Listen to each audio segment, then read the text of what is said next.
Hi Texans, welcome to your Unit 3 wrap-up, the Progressive Era, 1890 to 1920. So we're going to be talking about the time period following the Gilded Age, and this era was focused really on fixing the problems that occurred during the Gilded Age.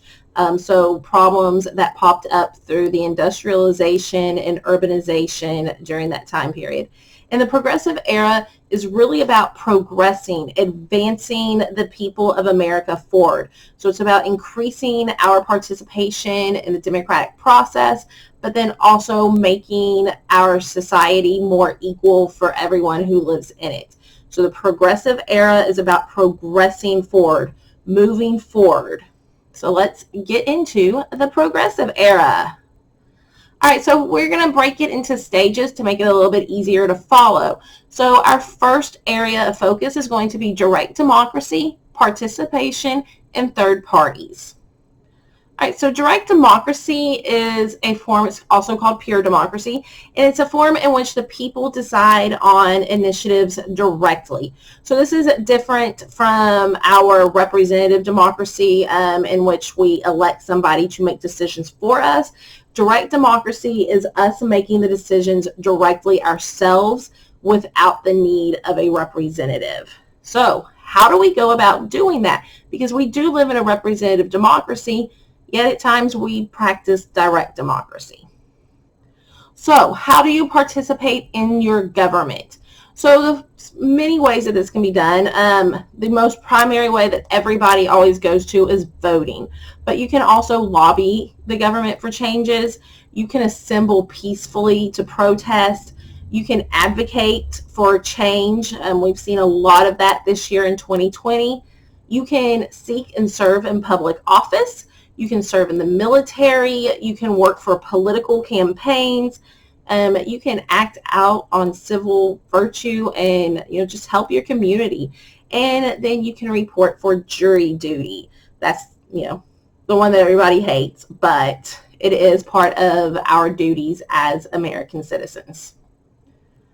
All right, so now let's get into the direct democracy part. So that was how we participate in our government, but how do we do it directly? So we can start initiatives. So initiatives are groups that are looking to bring about change. So they are introducing a new legislative measure, so a new bill or a new law, or a change to a law, and they are going to propose this initiative to the government, and they're going to go out, they're going to collect signatures, and once they have enough, the government will put the initiative on the ballot, and then that is when the people step in to vote. So initiative is taking action. It is pushing forward that progress, so it's progressing a change to a law or a new law altogether. Okay, I'm going to make sure I didn't miss anything. All right, next is a referendum. So once that initiative gets put on the ballot, we, the people, will be voting for it. Not our representatives, but us. So this is going to be, let's use an extreme example. Let's say we wanted, as American people, to limit or to expand. Let's say we wanted to make 3-day weekends for everybody in America. And the people of America would show up and obviously vote overwhelmingly yes for this. And then we would get 3-day weekends every week. So the government representatives, the people we elect, are not voting. This is when the actual voters, anybody in America who is 18 or above, a citizen, and has not committed a felony, is going to vote. All right, a recall. So this can happen. It's not the most common thing, but it can definitely happen when somebody gets elected to office and the people or his constituents do not feel that he or she are representing them the way in which they would like. So they are going to do a recall, which means they will vote again on whether to keep that person in office or remove that person in office. So just like we talked about in class with the Bluebell. It's taking that candidate out of the mix. All right, so initiative, referendum, and recall collectively. So collectively, the progressive era reforms of initiative, referendum, and recall increased direct participation by the people in the government, which was the point. The progressives wanted people more involved with the government. So this is going to expand democracy, and it's going to increase accountability for our elected officials. So this idea that they work for the people, they are a representative of the people, is really going to start to take root during the progressive era. All right, third parties. So third parties often focus on issues that the main parties ignore. So the main parties are the Republicans and the Democrats, and then third parties are any party or candidate other than a Republican or Democrat. So, like we talked about in class, Kanye West is running for president, and so he is a third-party candidate because he is not a Republican or a Democrat. So major parties typically will add on the initiatives and issues of the third parties. Typically, these are things that the main party doesn't latch onto at first, but then once they see how popular they are with the public, all of a sudden the main parties will be like, oh, hey, by the way, and then pretend it was their idea all the time, I mean. So third-party candidates, though, this is what they are big for. They can split the majority party with many people who would have normally voted for one person, one of the two major party candidates, going to the third-party candidate. So in class, we talked about the 1992 election between George H.W. Bush and Bill Clinton, and the votes for George H.W. Bush being split because a lot of the people who would have supported him otherwise voted for the third-party candidate, Ross Perot, and this in turn split those votes and allowed Bill Clinton to seal the victory. All right, next, so let's get into the two major third parties of the progressive era. So the first one we had was the Populist Party. It was established in the 1890s, and it was primarily poor farmers from the South, and they opposed banks, railroads, and the upper class. They were the representative of the common man, and their goals were to increase the money supply through silver, so they wanted to create inflation and have more money in circulation, and particularly silver. And then they wanted the direct election of senators, and then they wanted secret ballots during elections. Next, we have the Progressive Party. So the Progressives formed in 1912, and this was a result in a split of the Republican Party. They were also known as the Bull Moose Party. But you don't really need to know that. It's just kind of a little fun fact, the Bull Moose Party. And then the goals of the Progressive Party was they wanted to correct the corruption of the Gilded Age and industrialization. They wanted to fix the inequalities that existed. So there's a gap in wealth that existed between the rich and the poor. So think about Vanderbilt's mansion, the Biltmore, versus the tenement housings in the slums of the urban areas. And then they wanted to fix all the evils that occurred during the Gilded Age and before, specifically slavery. But they wanted to fix all of these evils that have occurred so that all Americans could have better lives. So those are your two major third parties from the progressive era you need to know. So the Populist Party and the Progressive Party. Please make sure that you review these two slides very carefully, okay? All right, so next we're going to switch gears and we're going to talk about the 4 amendments to the Constitution that occurred during the progressive era. So we will have the 16th, the 17th, the 18th, and the 19th. All right, the 16th Amendment resulted in the creation of the federal income tax, and this was used to raise money for government programs and to reduce America's reliance on tariffs, taxes on goods. So remember, you turn 16, You get a job, the government takes your money. That's how we're remembering it. 16th Amendment. Turn 16, get a job, government takes your money. All right, next we have the 17th Amendment. So the Populist Party's goal of people electing their senators directly is going to become a reality. So the 17th Amendment is going to result in people directly electing senators. So this is a piece of that direct democracy participation. We are now more directly involved in the choosing of who represents us.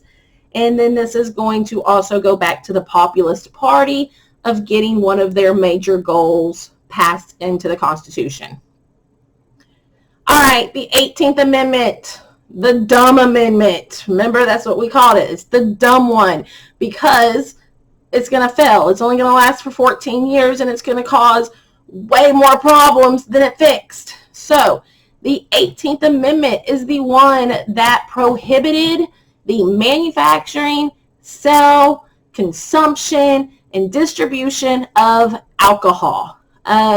So we talked about the temperance movement, and the temperance movement was this belief that alcohol was causing the increase in domestic abuse during the Gilded Age. And so in order to fix this, we're just going to legalize alcohol versus addressing the actual problems themselves.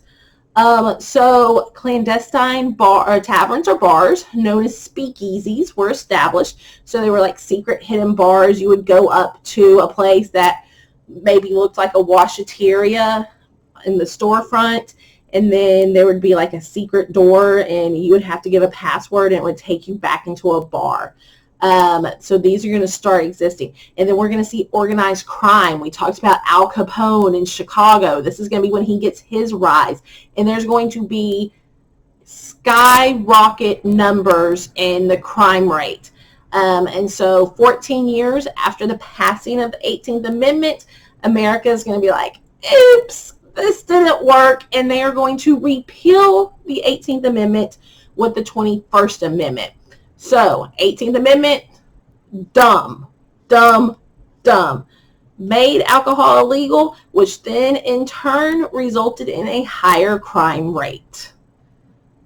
All right, the 19th Amendment. This is one of my favorites because I'm a female and this lets me vote. So, the 19th Amendment gave women their right to vote. We are celebrating the 100th anniversary. The constitutional amendment, so the 19th Amendment, was ratified on August 26, 1920. So, ladies, 100 years of having our right to vote. So, 19th Amendment, we got to vote. All right, we're going to switch gears again. And now we're going to be talking about the muckrakers and social reformers. So, remember what we said about muckrakers. Muck, ugh. Dirty. It's just nasty. Rakers, we are clearing out the muck and the mess, and we're seeing what's really going on under all that murky, mucky water.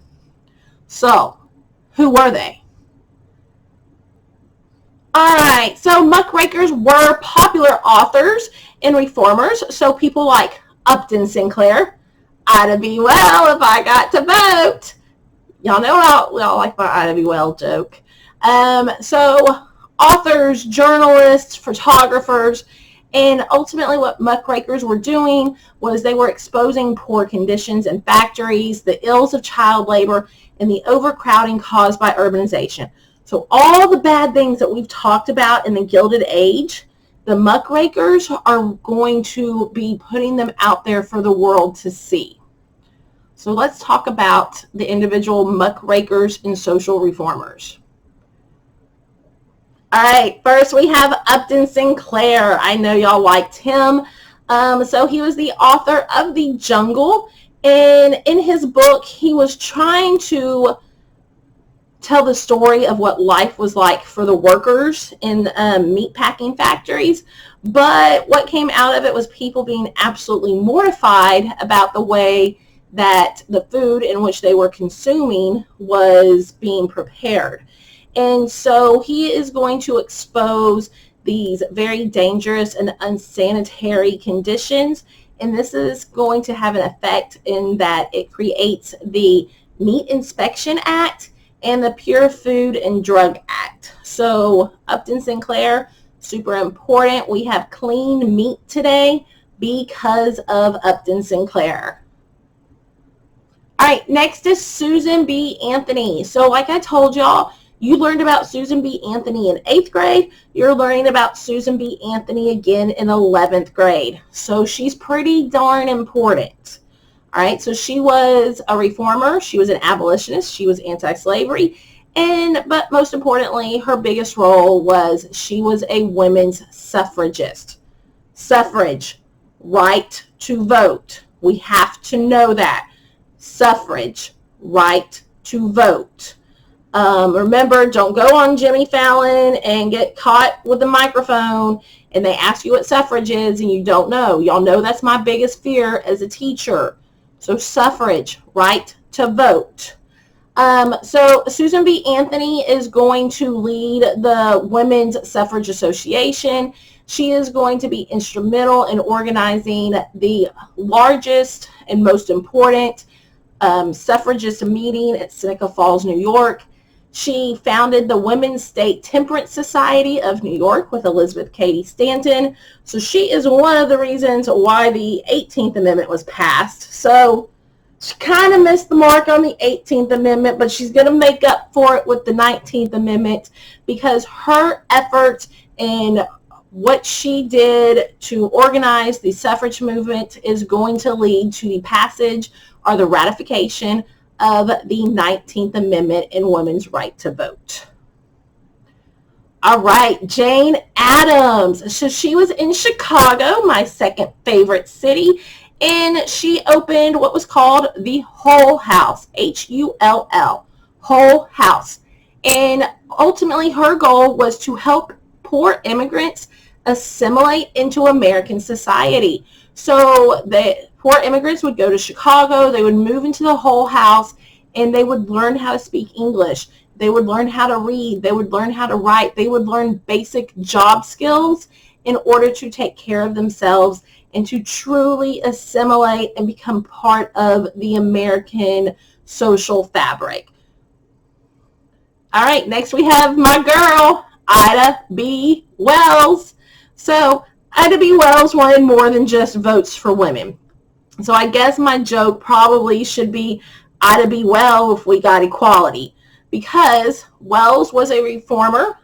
She was a former slave who had been freed during the Emancipation Proclamation. And then she went on to fight for social justice for all citizens, but specifically the Black community.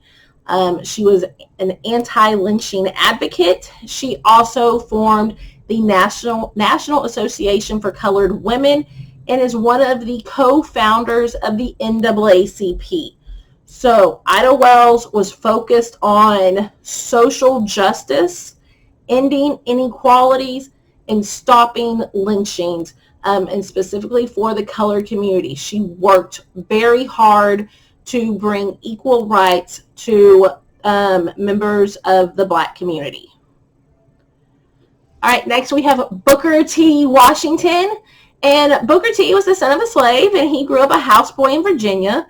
And he believed that people of color could earn equality gradually. He did not believe that the Emancipation Proclamation would be passed, the Civil War would be won, and the next day the Black community would have equality and respect. He did not believe that was the case. He believed that it was going to be something that the Black community was going to have to work into and to earn. And to do this, to help do this, he is going to go to Alabama and he's going to open the Tuskegee Institute, where he's going to focus on vocational training and teaching former slaves how to work with their hands and skills that could allow them to work their way into American society and cause white Americans to build up a dependence on the Black community. So he believed that equality would come gradually. But on the flip side, you had W.E.B. Du Bois. And so he's a sociologist, a historian, author, very highly educated. He's from the North. He's from Massachusetts.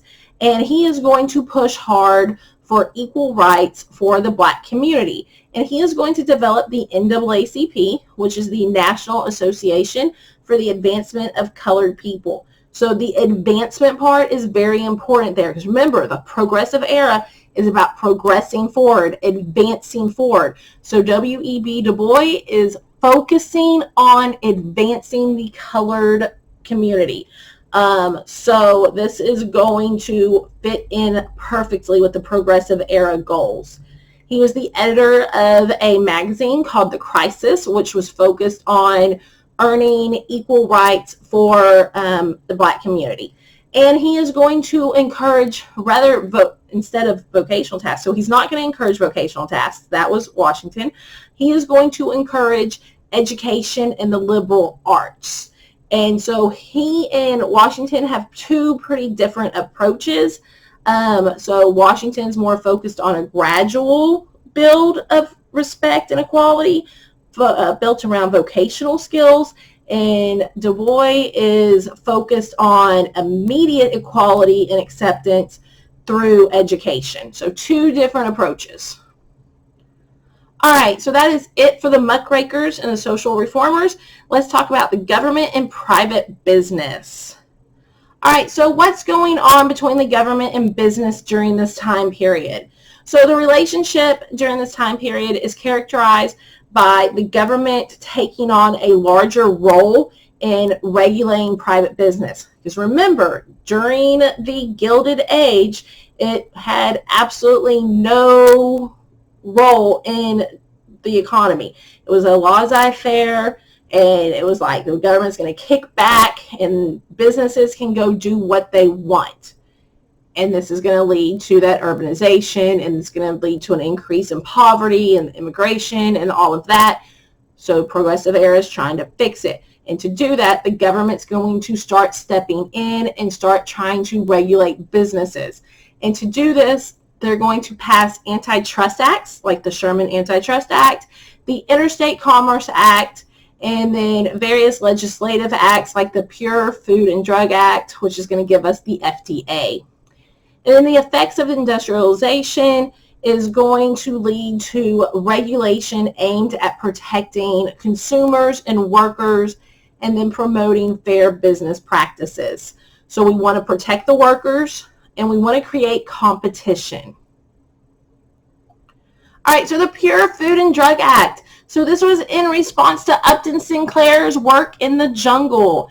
And this legislation was intended to protect us, you and I, the communities, from harmful, dangerous, ill-prepared food, drugs, medicines, and liquors.